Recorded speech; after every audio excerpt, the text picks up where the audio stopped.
Mga kwentong may aral ni Teacher Mengay. Ang magkakapatid maramdamin.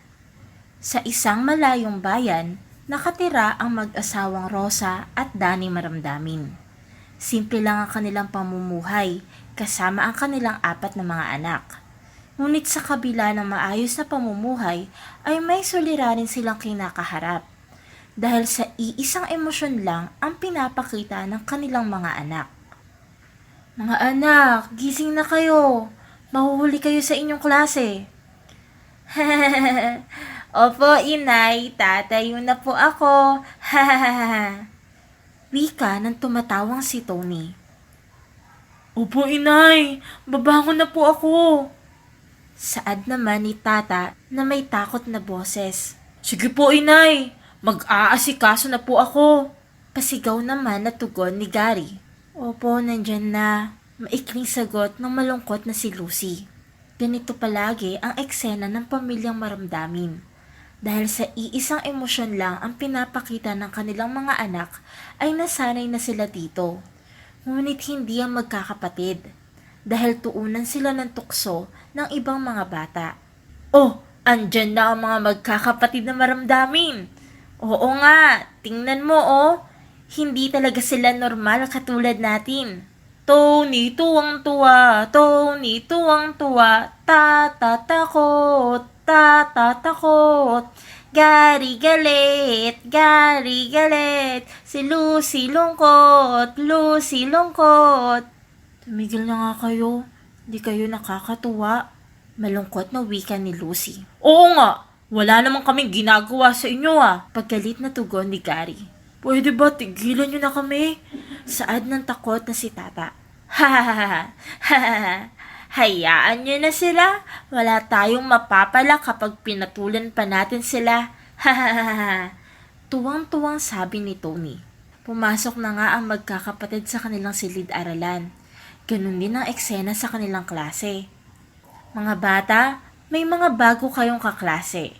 Sila ang magkakapatid Maramdamin. Sige mga bata, ipakilala nyo ang inyong mga sarili. Magandang umaga sa inyong lahat. Ako si Gary. Nagkulat ang mga bata sa pasigaw na pakilala ni Gary. Ako naman si Tata. Kamusta? Ako si Lucy. Ako naman si Tony. Nagtawanan ng buong klase sa kanilang nakita. Walang tigil sa pagtutukso ang mga bata sa magkakapatid. Bakit ganyan kayo magpakilala? Bakit ganyan kayo magsalita? Wika ng kanilang guro. Pasensya po, ma'am. Pinanganak po kasi kami na may iisang emosyon lang. Wala po kaming ibang emosyon, kundi ang tumawa at maging masaya. Ako rin po. Di ko alam yung pakiramdam na maging masaya dahil palagi akong galit. Katulad po nila, ganun din po ako. Takot lang ang nararamdaman ko. Gusto ko rin po maranasan ang ibang emosyon.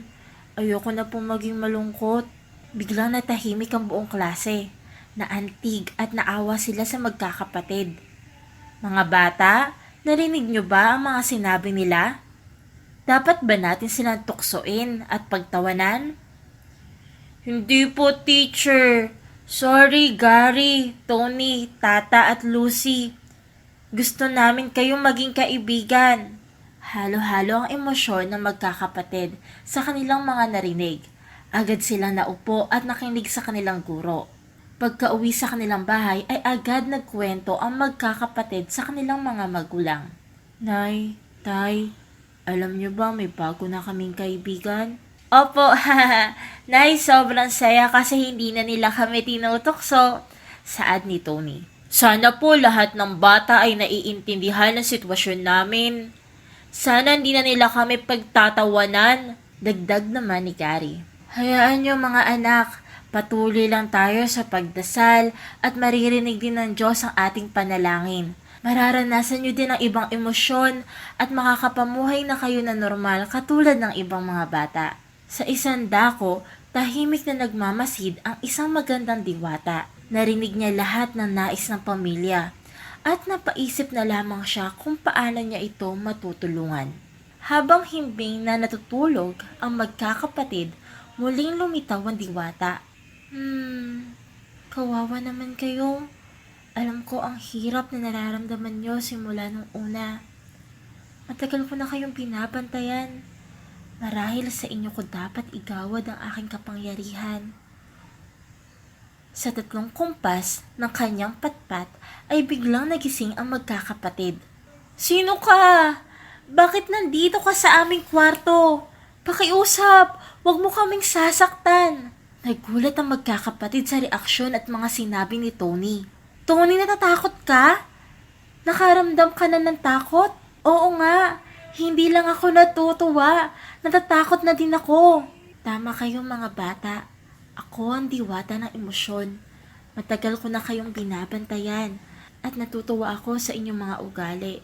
Sa kabila ng inyong sitwasyon, mas nanaig ang pagiging mabuti nyo sa ibang tao. At dahil dyan, nagpasya ako na sa inyo ko na ibibigay ang aking kapangyarihan.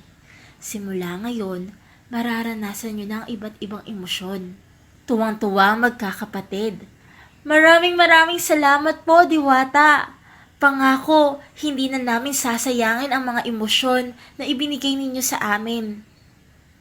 O siya, aalis na ako hanggang sa muling nating pagkikita. Maagang nagising ang magkakapatid dahil gusto nilang supresahin ang kanilang mga magulang. Wow, ang sisipag naman ng mga anak ko. Oo nga, Danny. Tingnan mo ang kanilang mga ginawa. Inay, itay, ang saya pala maglinis ng bahay.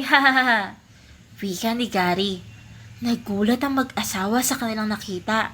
Hay nako, Gary. Iyan lang naman ang ginawa mo. Pasigaw na tugon ni Lucy. Nanay, sorry. Huwag kang magagalit. Nasunog ko po ang pinirito kong itlog. Takot na wika ni Tony.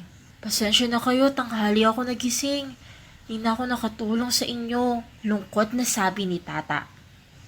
Mga anak, anong nangyari sa inyo? Iba-iba na ang inyong mga emosyon. Surprise, Nay! Itay! Normal na po kami. Nakakaramdam na po kami ng iba't ibang emosyon. Katulad ng mga bata. Masaya ako at dininig na ng Diyos ang ating panalangin. O siya, dahil na-surprise kami, may surpresa din kami sa inyo. Magbihis na kayo at tayo ay pupunta sa sinihan. Yay! Talaga, tatay. Gusto ko po panoorin yung nakakatawa. Hindi, gusto ko yung nakakatakot. Ayaw ko niyan. Gusto ko nung action. At sabay-sabay nagtawanan ang pamilyang maramdamin.